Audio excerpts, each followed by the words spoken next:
Dear friends, if one day you were told that the most respected man in your county, the man who put criminals behind bars, the man whose voice echoed through the courthouse as the voice of justice itself, was suddenly standing on the shore of a lake, watching divers pull out his own daughter's lifeless body, what would you think? The water was black, oily, clinging to every ripple, like it carried secrets. For hours, the divers had been circling the judge's private hunting grounds, a lake surrounded by tall pines and rusted no trespassing signs. Locals said he came here every weekend, alone, to fish and think. But on that day, the cameras came first. Police trucks lined the gravel road. Reporters whispered into microphones, and townspeople pressed against the yellow tape. When the divers surfaced with the body bag, silence fell. Inside was 19-year-old Lily, the judge's only daughter. Her hair was matted, her fingers curled, her lungs swollen with lake silt. But what froze everyone's breath wasn't just the body. Around her neck hung a small pendant, a cheap silver locket engraved with initials no one in her family could explain. The judge's lips trembled as he pressed a handkerchief to his mouth. For decades, he had been the man sentencing others for their sins. He was the one who preached order in a lawless world. Now, the world stared at him, waiting for an explanation. His wife clutched her Bible, but couldn't lift her eyes. Neighbors whispered that the girl had been missing for weeks, but he had dismissed it as youthful rebellion. Now she lay in front of them, silent proof that something darker had been at play. The sheriff ordered the area sealed, but whispers traveled faster than orders. Why was her body found in his lake? Why did the locket hold letters no one could name? And why, when the cameras panned to him, did the judge's face flicker, not just with grief, but with something colder, something that looked eerily like fear? That night, the local news led with one question that rattled through every kitchen, diner, and bar in town. What happens when the man who judged everyone else's crimes is forced to face the crime inside his own family? And from that moment, nothing in the town would ever feel safe again. The town had barely buried Lily when another kind of exhumation began. The kind where ghosts don't rise from the dirt, but from glowing screens. It started with a phone, not her father's, not her mother's, not even hers. It belonged to her best friend, Emily, a quiet girl who had grown up in Lily's shadow, the kind of girl teachers described as sweet, the kind who always carried everyone's secrets in her hunched shoulders. For weeks, she had kept the phone hidden, clutching it like a relic she wasn't sure belonged to her. When she finally stepped into the sheriff's office, her hands were shaking so violently that the deputy had to pry it from her grip. "This belonged to Lily," Emily whispered. "She gave it to me in case something happened."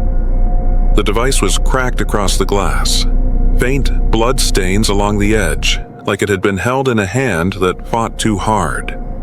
Inside was no ordinary teenage scroll of selfies, playlists, or group chats. It was a vault.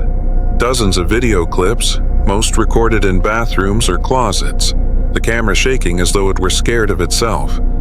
The detectives played the first one in silence. The bathroom stall light buzzed overhead. Lily's face filled the screen, eyes wide, cheeks red as if she'd been crying for hours. She whispered so quietly, they had to replay it with headphones. "He thinks I don't know, but he checks my body like evidence. I'm pregnant. And it's his." The room went still. No one spoke. Not the sheriff, not the district attorney, not the two deputies who had known Lily since kindergarten. One officer slammed his chair back and stormed out, muttering curses. Another covered her mouth with both hands. Half of them wanted to smash the phone against the wall to kill the words before they sank in. The other half wanted to erase the file, to pretend they hadn't heard. But the video rolled on, Lily's trembling voice cutting through their paralysis. "If you're watching this, it means I couldn't get away. Don't let him bury me in silence." Silence collapsed into noise. News of the videos leaked within 48 hours.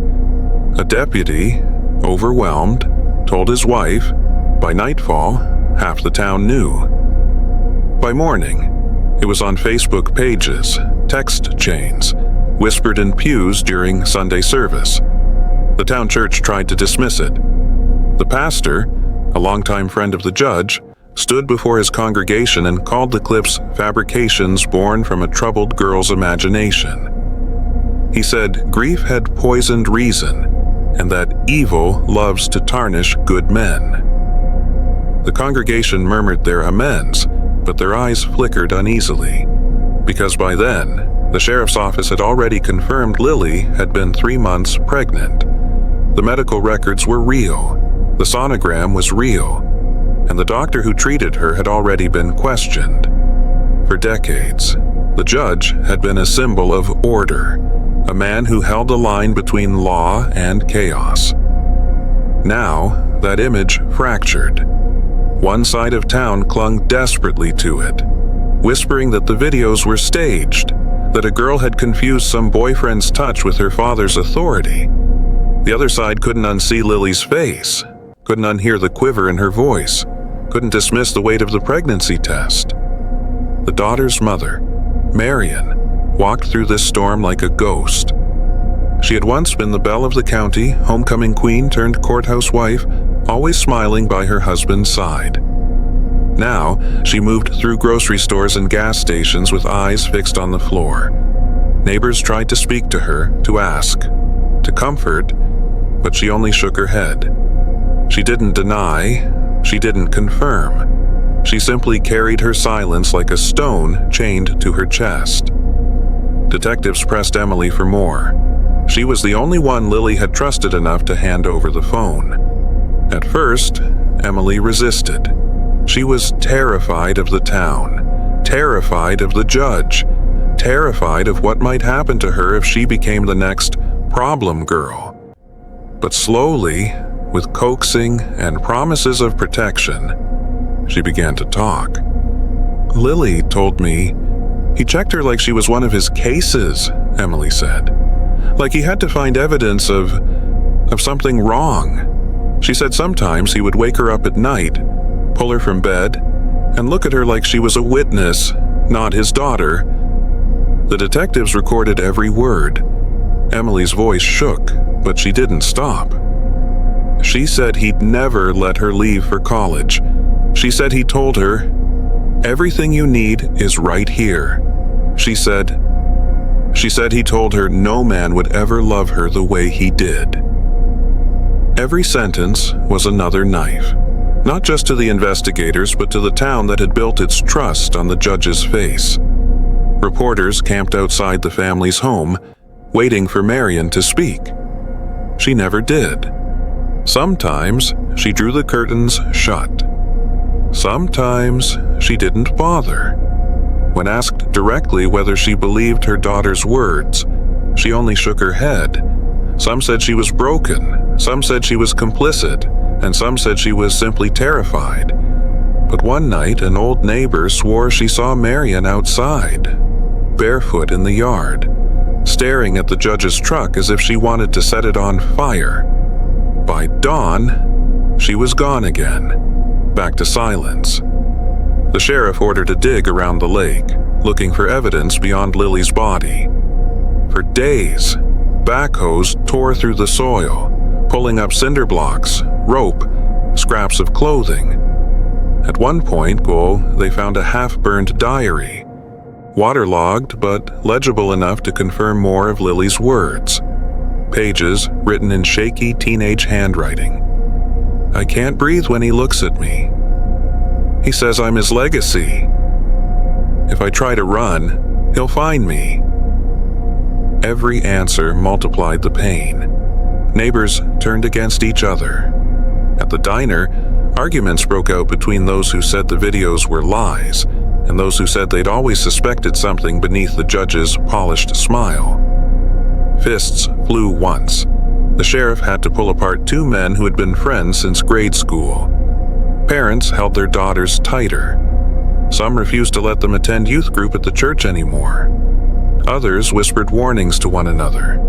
If the judge could do this, what about the other men we trust? Coaches, teachers, preachers? The entire town felt poisoned. Through it all, the judge remained outwardly calm. He attended court as if nothing had changed, sat tall in his robes, spoke in his measured baritone. But in the hallways, whispers followed him. Reporters shoved microphones in his face. Protesters carried signs outside the courthouse, "Justice for Lily." One evening, as cameras filmed, he lost his temper. A reporter shouted, "Judge, did you father your daughter's child?" His jaw clenched, his nostrils flared, and for the first time in public, his mask cracked. He barked, "Don't you dare spread lies about my family." The clip went viral overnight. Millions watched it online, dissecting his expression, the way his voice trembled not with grief, but with rage. Meanwhile, Emily began receiving threats. Anonymous letters in her mailbox, a dead bird left on her doorstep, phone calls that hung up the second she answered. The girl who had carried Lily's secrets now became a target herself. She told police, but there was little they could do beyond stationing a cruiser near her home. She began sleeping with the phone clutched to her chest. It was no longer just evidence. It was the only shield she had. Every revelation tore deeper into the community's soul. The image of their perfect courthouse family had been shattered, replaced with a grotesque truth they didn't want but couldn't ignore. Some said justice was coming. Others said the town was cursed. Still others clung to the idea that Lily had been confused, mistaken, manipulated. But the pregnancy records, the diary pages, the trembling voice in those bathroom videos, they were undeniable.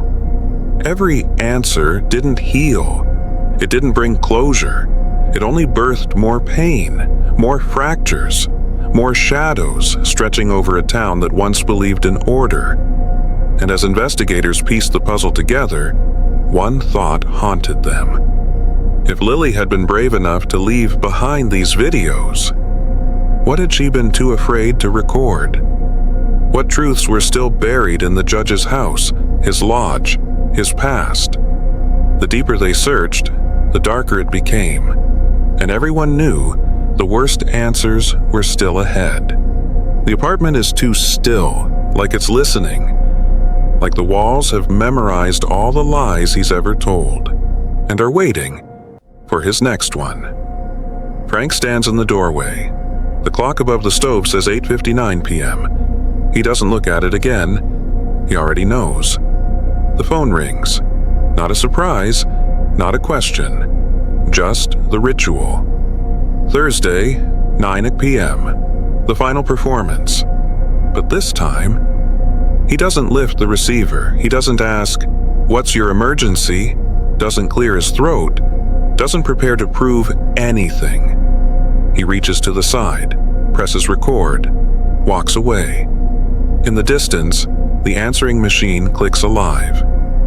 A voice speaks. "You always needed to be believed.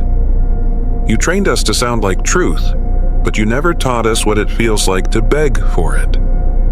Now you know what it's like to scream and be told you're imagining it. You're not the victim, Frank. You're the blueprint." Then silence. But not empty silence, the kind that sticks, that hums just below hearing, like something crawling across your skull. Frank returns to the room, doesn't check the message. He already heard it. He walks to the desk, opens the drawer one last time. The badge is still there, heavy, like guilt. He places it on the desk, face up. It catches the last light from the hallway, and then even that disappears. He turns off the lamp. The camera would pull back now if this were something you could film, but you can't, because this part isn't shown. It's felt. There's just one chair, one recorder, one empty room that used to answer calls for help. And Frank, sitting in the dark, listening, not to the tape, not to the phone, but to the echo of every voice he ever taught to lie better than pain. He doesn't cry. He doesn't move, because there's no one left to call. And even if there was, he wouldn't believe them. Every town in crisis searches for a hero, someone to stand between the innocent and the wolves. For weeks, Lily's case had dragged the county through a swamp of rumor and despair. Neighbors stopped looking each other in the eye. Families skipped church to avoid the pastor's hollow sermons. Emily, clutching Lily's cracked phone like a relic, was drowning in threats. The courthouse felt like a battlefield, but one side had no armor. And then he arrived. Daniel Mercer, 34, clean-cut, Ivy League educated, a defense lawyer who had left the city to do good in small towns. He carried the kind of smile that disarmed strangers, the kind of voice that wrapped itself around words like safety.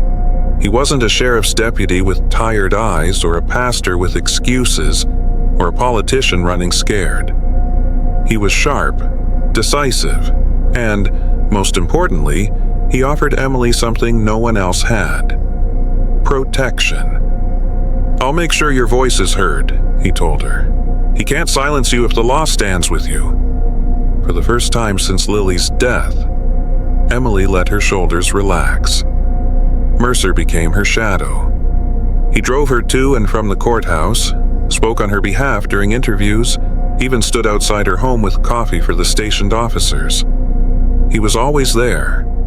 His presence made Emily's terrified parents breathe easier. His calmness steadied the sheriff's team, who were unraveling under public pressure. The community embraced him. Local newspapers ran features. Young lawyer champions victim's friend.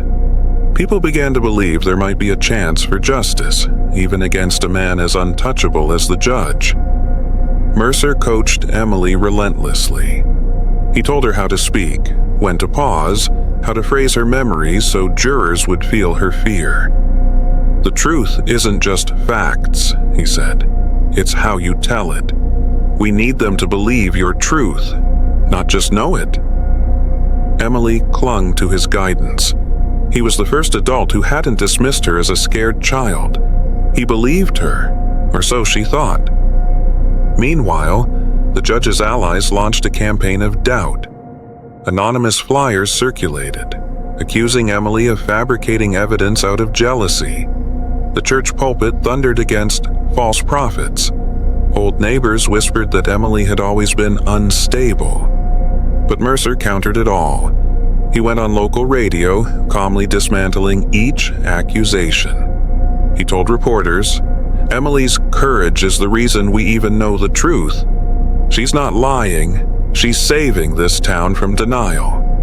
Every word made the judge's supporters furious, and yet, behind the courthouse walls, the judge's eyes gleamed with something strange: amusement.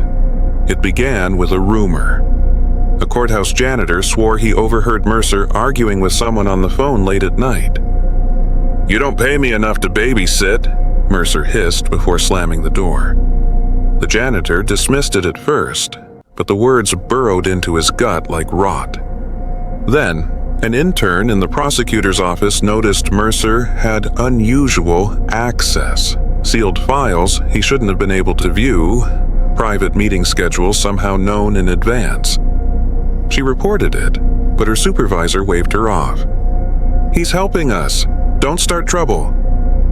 Still, the whispers grew. One evening, Emily broke down during practice testimony. She sobbed into her hands, voice muffled. "Sometimes I feel like Lily's still here, watching me. I'm so scared. What if I'm next?" Mercer placed a hand on her shoulder, steady, reassuring. "You're safe with me," he said. But what Emily didn't know was that her words, every private confession, every fear she poured out, weren't staying in that room. Mercer carried them out, repackaged, and delivered them to the judge's inner circle. Her shield was a funnel. The betrayal came to light by accident. A local journalist, hungry for angles, dug through discarded audio equipment from a courthouse renovation. On one recorder, mislabeled and nearly erased, she found Mercer's voice. "She told me everything, every fear, every word. You'll know exactly what she'll say on the stand." Silence. Then another voice, low, gruff, unmistakably the judge's. "Good. Keep her talking. I want her to think she's safe." The journalist nearly dropped the recorder. Her heart raced as she played it again, until there was no denying it. The town's supposed savior was a traitor, leaking Emily's testimony word for word to the very man she feared most. When the tapes were played in court, the room erupted. Gasps, shouts, chairs scraping. Emily covered her face, trembling. The sheriff slammed his fist on the table. Reporters swarmed like hornets. Mercer stood, pale but defiant, insisting it was taken out of context. But the damage was done. The betrayal was total. For weeks, Emily had poured her heart into a man who used her terror as currency. Every detail she revealed in confidence had been weaponized, fed to the monster she was fighting. The betrayal cut deeper than silence. Silence was abandonment. This was violation. As the chaos filled the courtroom, the judge sat back in his chair. For the first time since the scandal began, he smiled. Not wide, not obvious, just a curl of the lips, a glint in his eye. The kind of smile that told the town, "You'll never touch me. Even your heroes belong to me." That smile broke something. Not just in Emily, but in everyone watching. It was the smile of a man who believed law was nothing but another weapon he could wield. And in that moment, the town realized the fight wasn't about truth anymore. It was about survival. That night, Emily locked herself in her room. She deleted social media, ignored the sheriff's calls, refused to answer her parents. The betrayal had shattered her last hope. She replayed the tapes over and over, hearing her own words repeated like stolen prayers, twisted into a weapon. At dawn, her parents found her sitting on the floor, clutching Lily's phone. "She was right," Emily whispered. "He always finds a way to bury us." The fallout was nuclear. Protests exploded outside the courthouse, demanding Mercer's arrest. The sheriff scrambled to find replacements for a case that was collapsing by the hour. Reporters descended from national outlets, calling it the trial that ate itself. But beneath the outrage was something darker: exhaustion. People were tired of lies, tired of masks, tired of watching truth turn to ash. For the first time, whispers spread that maybe justice wasn't possible here. Maybe the town itself was too rotten. And yet, amid the despair, one thing became clear. The judge wasn't just defending himself. He was orchestrating the story, pulling strings no one could see. Mercer was only the first betrayal exposed. How many others were there? How many more masks would drop before the town understood the full horror of what they were up against? The betrayal had turned the case into a war, and Emily, fragile as she was, had become both the weapon and the target. The story wasn't just about Lily anymore. It was about whether the truth itself could survive in a place where even saviors carried knives behind their backs. By the time Daniel Mercer's betrayal splashed across national headlines, the county was drowning in shame. Protesters outside the courthouse held signs with Lily's name scrawled in red, as if written in blood. The sheriff's deputies were overworked, exhausted, and afraid that every move they made was already compromised. That was when the federal investigator arrived.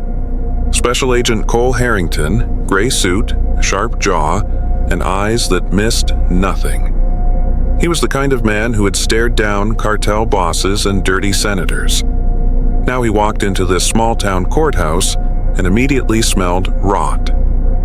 He set up a task force in a vacant insurance office, bringing in forensics, cyber analysts, and financial auditors. His first order: follow the dates, follow the movements, don't chase gossip, chase patterns. And slowly, a pattern began to emerge.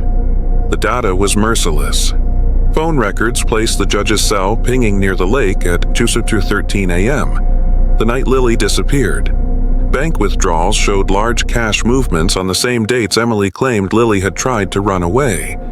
Hospital bills linked to Marion, the mother, revealed quiet visits to an OB/GYN clinic, bills paid in cash, always after hours.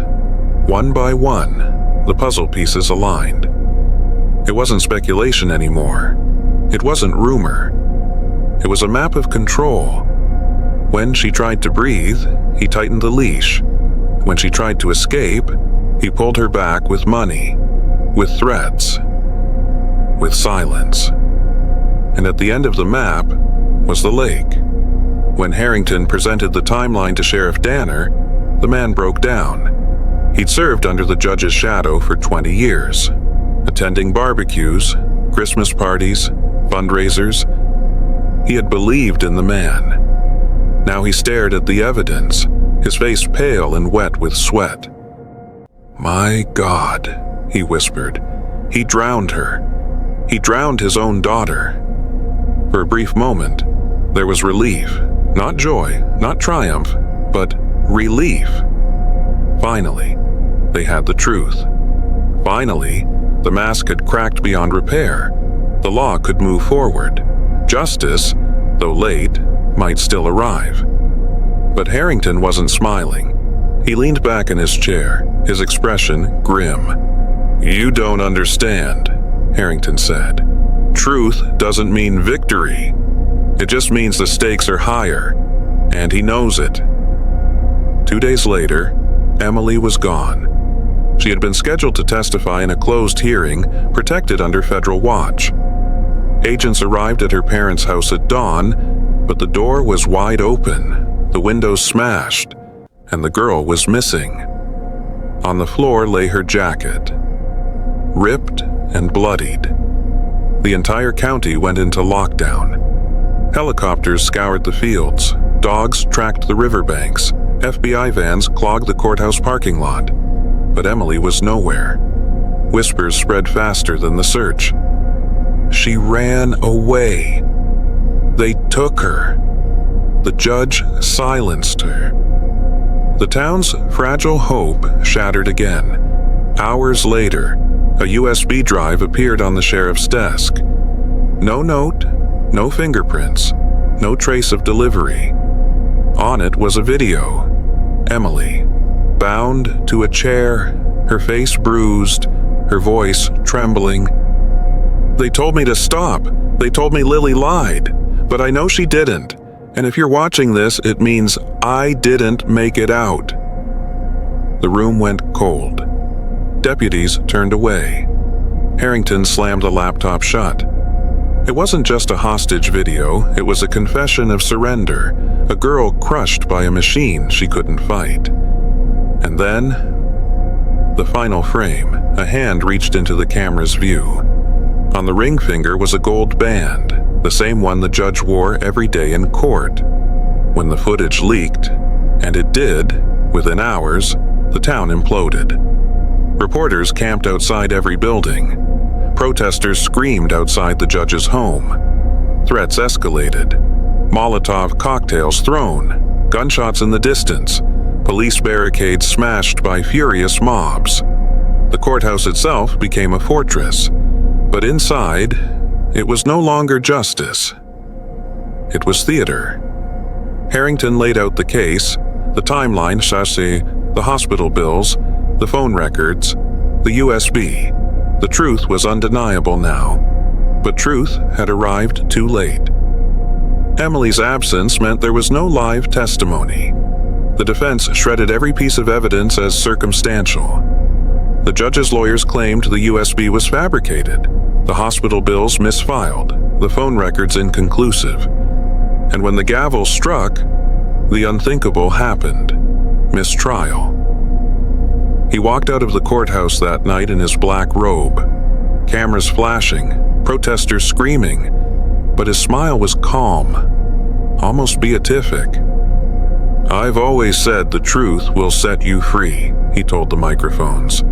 Tonight, it has. His words echoed across the country. Some called it arrogance, some called it evil. But in the town, it landed like a hammer. The monster wasn't just free, he was untouchable. That night, Marian sat alone in her kitchen, staring at the empty chair where her daughter used to eat breakfast. She had kept silent for decades, endured bruises hidden under sleeves, endured whispers, endured lies. But now, silence had killed her daughter. Silence had swallowed Emily, and silence had freed her husband. She opened a drawer. Inside was his old service pistol. Her hand trembled as she gripped it, not with fear, but with purpose. For the first time in 30 years, Marian wasn't silent anymore. The truth was revealed, line by line, date by date, proof by proof. But it hadn't saved Lily, it hadn't saved Emily, it hadn't saved the town. The truth had come too late. And now, in the judge's own house, his wife was waiting in the dark with a pistol, ready to decide whether silence would die with him. The house was silent, except for the ticking of the grandfather clock. Marian sat at the kitchen table, her hands wrapped around the service pistol, like it was an extension of her bones. For 30 years, she had been the silent wife, the judge's perfect accessory. She had smiled through galas, swallowed her suspicions, folded laundry while bruises bloomed under her blouse. But now, silence had buried her daughter. Silence had erased Emily.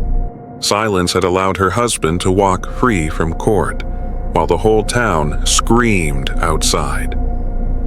No more. When the front door creaked open, she didn't flinch. The judge stepped inside, carrying the smell of whiskey and smug victory. He tossed his robe onto a chair, loosened his tie, humming as though he hadn't just walked out of a mistrial that left his county burning.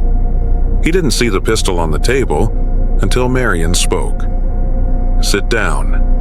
The judge froze, his eyes narrowing. "Marian, put that away. You don't know what you're—" "Sit?" For the first time in their marriage, he obeyed. She pointed the gun at his chest, her hands trembling, but her voice steady. "Where is she?" she asked. He tilted his head, feigning confusion. "Who?" "Emily." The smile twitched at the corner of his lips. "That girl ran off. Trouble always follows trouble." Marian's finger curled tighter on the trigger. "I've lived with you long enough to know when you're lying. You killed our daughter, and you killed her too." The judge leaned back in the chair, spreading his arms like a king on his throne. "I gave this family everything. Discipline, order, respect. You think you'd have survived without me? You think Lily would have had a life without my name? She would have had freedom," Marian snapped. "She would have had breath." His smile widened. "Cruel. She was weak, like you. Couldn't handle the burden of greatness." The words struck like knives. For 30 years, she had believed them, swallowed them, built her life around them. Tonight, they shattered. She pulled the trigger. The shot echoed through the house like thunder. The judge staggered back, clutching his chest, eyes wide with disbelief. For once, his power couldn't protect him. But Marian didn't stop. As he gasped on the floor, she fired again and again. Each bullet was a year of silence, a bruise, a scream buried in her throat. By the time the gun clicked, Empty, the judge's body was sprawled on the rug, blood soaking into the fabric like ink into paper. Marion dropped the pistol, but she wasn't finished. She dragged his body through the house, past the family portraits, past the trophies and medals that had built his myth. Each frame stared down at her like a witness. She smashed them as she passed, glass shattering, faces splitting. When she reached the garage, she heaved his corpse into the truck bed, chains rattling against metal. She had already prepared rope, cinder blocks, the same tools he had used on Lily. Her face was expressionless. Not grief, not rage, something colder. Calculation. The night was thick with fog when she reached the lake. The same lake where divers had pulled out her daughter's body. The same lake where Emily's jacket had been found. She parked at the edge, the headlights cutting through mist. Dragging the judge's body, she tied the cinder blocks to his legs, her hands steady, mechanical. For a moment, she stood over him. His eyes, glassy in death, still carried the arrogance of a man who believed he was untouchable. "You always said the law was yours," Marion whispered, "but the lake was hers." She pushed. His body slid into the black water, the splash swallowed quickly by silence. Bubbles rose, then vanished. The lake consumed him the way it had consumed her daughter. Marion pulled off her wedding ring. For years, it had been her shackle, the chain binding her to him. She stared at it one last time, then hurled it into the lake after him. It landed with a faint plink, swallowed instantly by the same darkness. When she turned back, dawn was breaking over the trees, the first light of day stretching across water that now held more secrets than it ever should. The next morning, fishermen found the judge's hat floating near the reeds. On the shore, muddy footprints led to tire tracks, and then vanished. By noon, news of his disappearance spread. Reporters swarmed the courthouse again. Protesters chanted with renewed fury. The sheriff issued statements about ongoing investigations, but no one believed him. The judge, the man who had ruled them all, was gone, and no one mourned him. But Marion didn't feel relief. She felt nothing, because somewhere in the depths of that lake, beside her daughter, beside Emily, lay not just her husband, but the last trace of who she used to be. Over the following weeks, whispers filled the town. Some said Marion had finally broken free. Others said she had become exactly what he was, a killer who chose silence over justice. She didn't deny it. She didn't confirm it. She simply carried on, hollow, as though her soul had drowned alongside him. In avenging her daughter, she had crossed the line she once feared. She had become worse than him, not because she killed, but because she understood the power in it. The community, shattered and bleeding, learned one final truth. Evil wasn't just the judge in his robe. Evil was silence, complicity, betrayal, and now evil had taken another shape. The grieving widow who finally chose action. One evening, weeks later, a boy skipping stones by the lake found something glinting in the mud. A gold wedding ring. Still warm.